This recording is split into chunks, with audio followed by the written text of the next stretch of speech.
السلام علیکم لسنرز، کیسے ہیں آپ سب؟ ناول انتہائے عشق آج کا ایپیسوڈ بہت ہی ڈیفرنٹ ہونے جا رہا ہے۔ کیا جمال آغا اور ہاشم کے بیچ میں کیا ہونے جا رہا ہے؟ کیا ہاشم مر جائے گا یا کیا جمال آغا کی موت ہوگی؟ ان دونوں کے بیچ میں ایسا کیا ہونے جا رہا ہے؟ تو اپنی ویڈیو کو اینڈ تک ضرور دیکھیے گا۔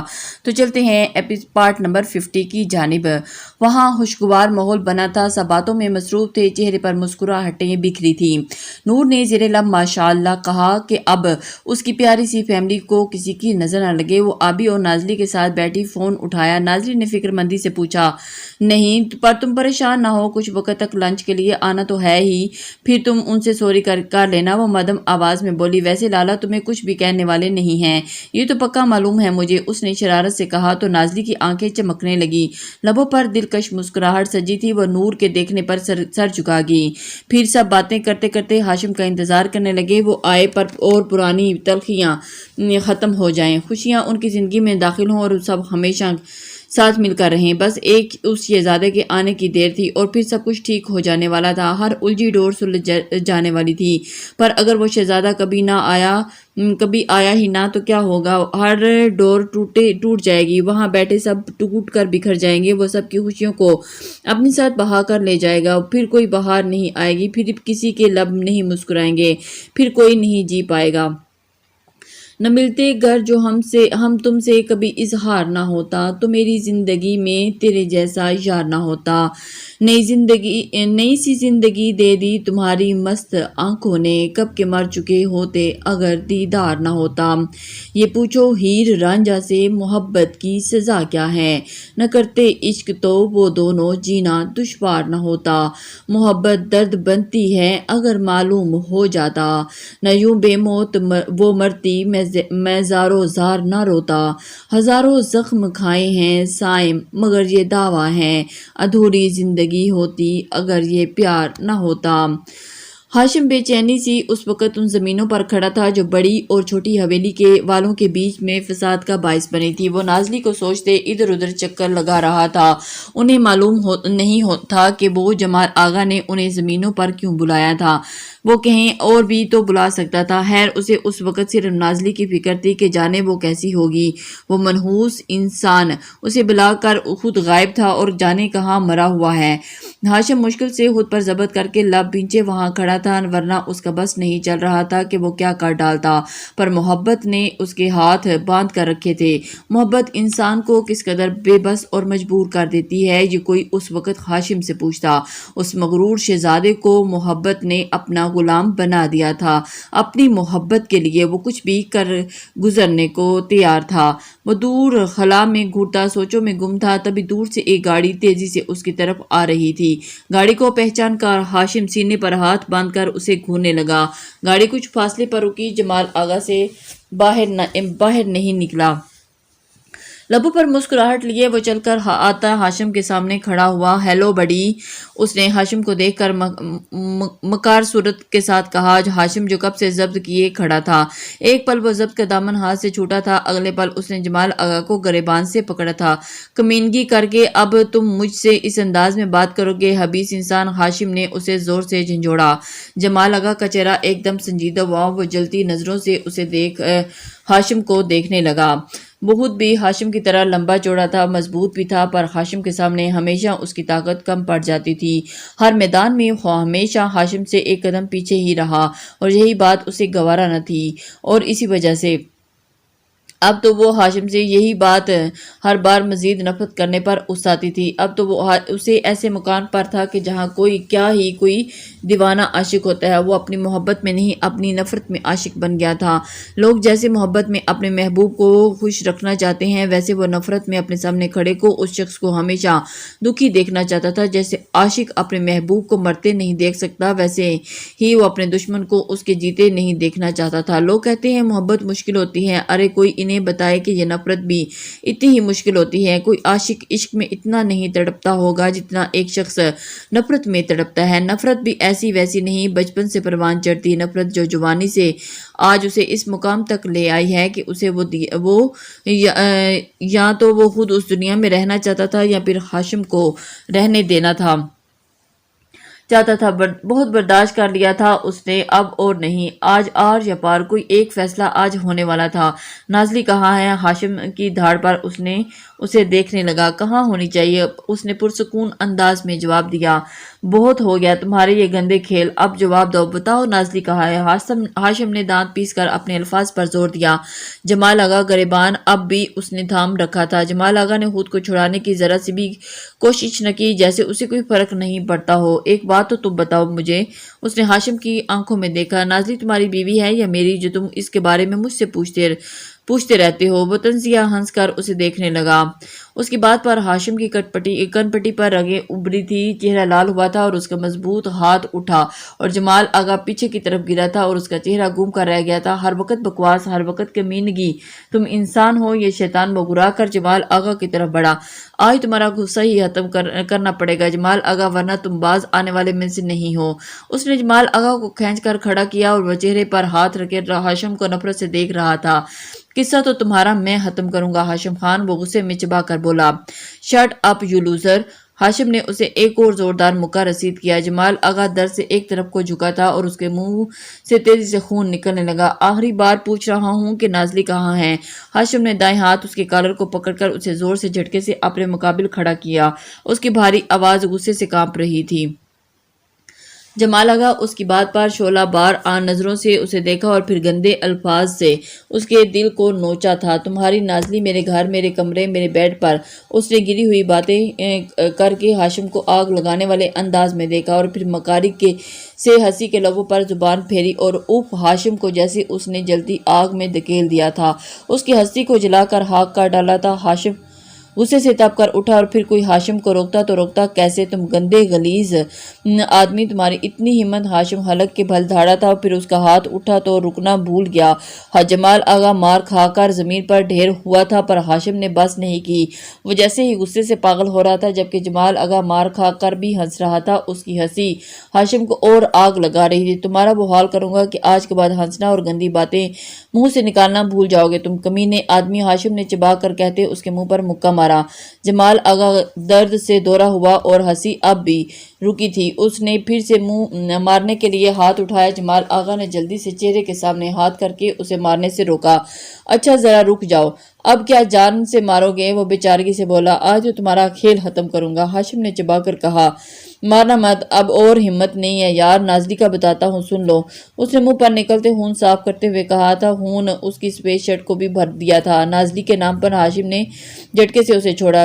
بکو! گھور کر ضبط سے کہا۔ نہیں ہے تمہاری بیوی میرے پاس، وہ تبین کے ساتھ ہے۔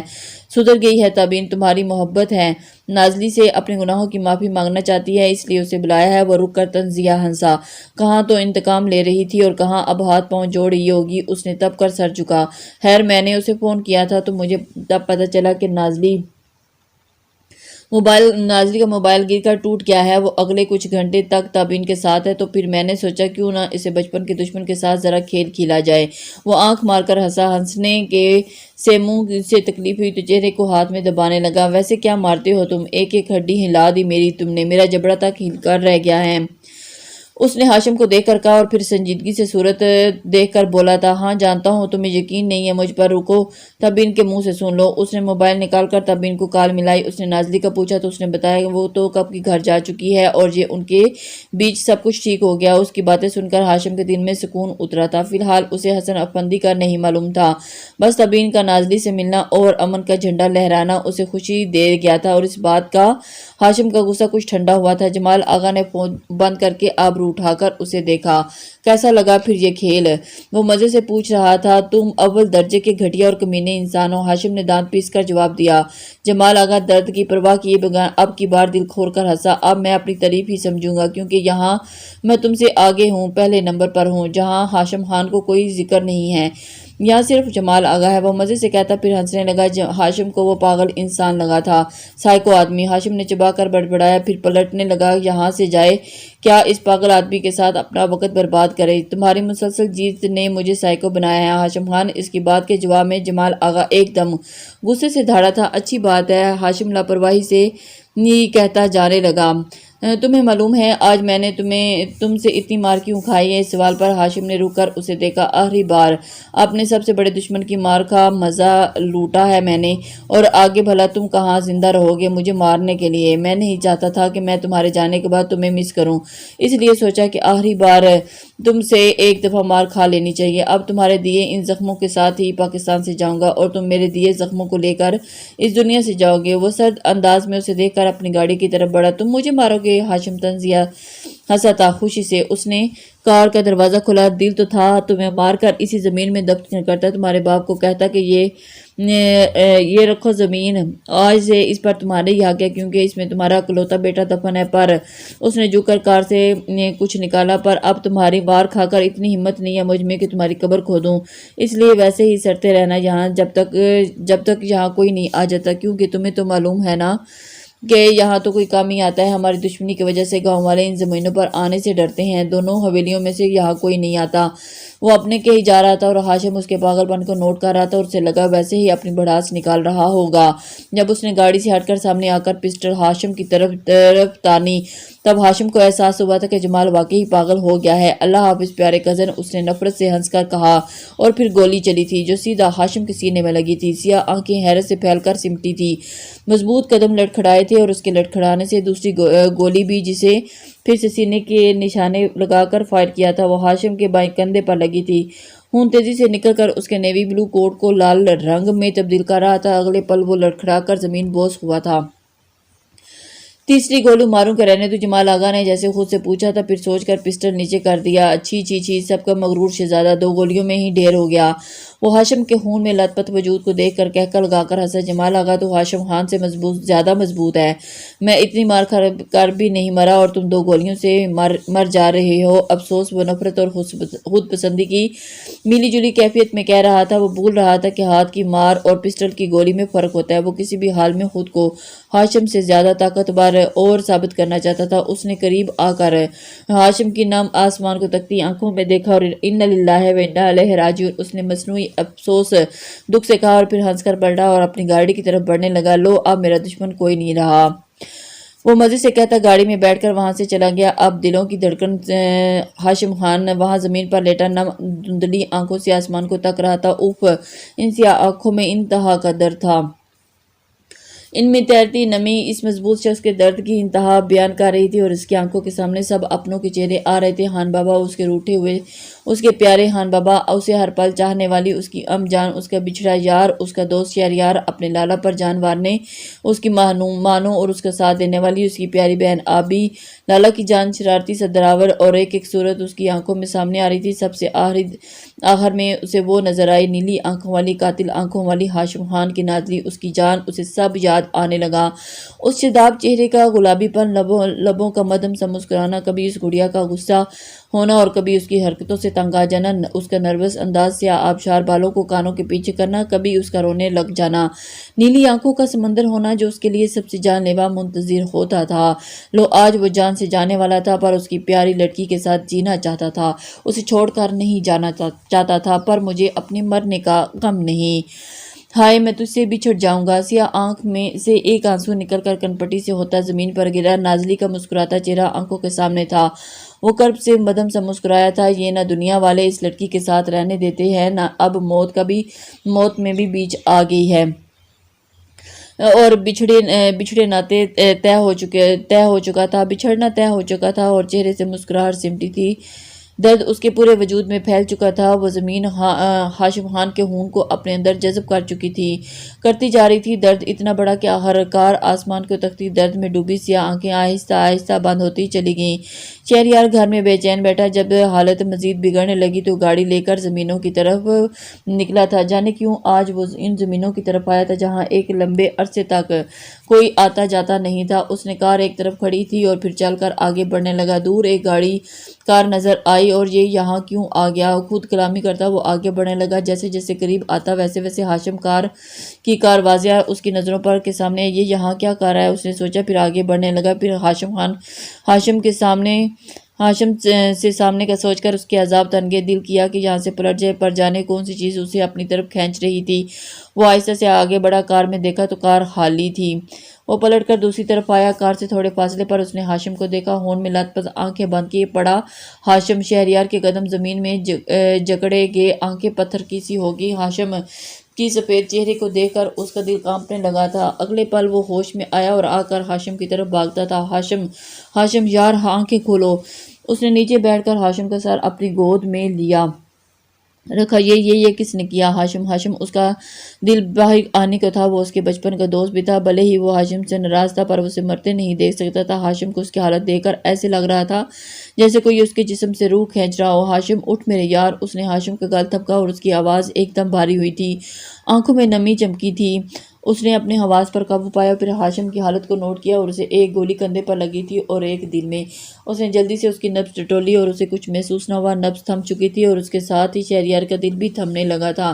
یار ایسا تو نہ کر ہاشم، اسے تڑپ کر کہتے۔ اب ہاشم کی دھڑکن چیک کی پر کچھ محسوس نہ ہوا۔ اسے نہیں پتا تھا کہ ہاشم کی دھڑکن چل رہی ہے کہ نہیں اور اس کے اعصاب شل ہو چکے تھے۔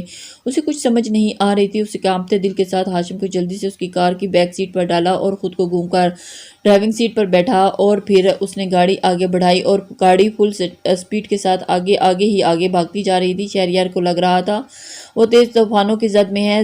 ذہن میں ایک ہی بات چل رہی تھی کہ ہاشم کو مرنا نہیں اور چاہیے، اگر اسے کچھ بھی ہو گیا تو وہ سب کے جی نہیں پائیں گے، وہ سب کے سب اس کے ساتھ ہی مر جائیں گے۔ ہاشم کو اس کی حالت دیکھ کر اس کی ناراضگی کہیں دور جا سوئی تھی، اور وہ جو ایک عرصے سے اس سے معافی مانگتا آیا تھا، آج شہریار کی ناراضگی ختم ہونے پر بھی بے خبر لیٹا تھا، جیسے اسے اب دنیا سے کوئی لینا دینا نہ ہو، جیسے وہ دنیا کو الوداع کہہ چکا ہو۔ جانے وہ نالائق کہاں رہ گیا، اب تک نہیں آیا؟ ہان بابا فکر مندی سے گھڑی دیکھی، 2 بجنے کو تھے۔ انہیں کام ہوگا ہان بابا، ہم کھانا لگاتے ہیں، آپ لوگ کھانا کھا لیں، ہاشم جب آئیں گے تو کھانا کھا لیں گے، نازلی نے اٹھتے ہوئے کہا۔ مجھے تو ذرا بھوک نہیں ہے بیٹا، بس دل عجیب ہو رہا ہے، ام جان نے کہا۔ پہلے تو وہ بالکل ٹھیک تھی، پر تھوڑی دیر پہلے جانے کیوں ایسا لگ رہا تھا جیسے کوئی ان کا دل مٹھی میں بھینچ رہا ہو۔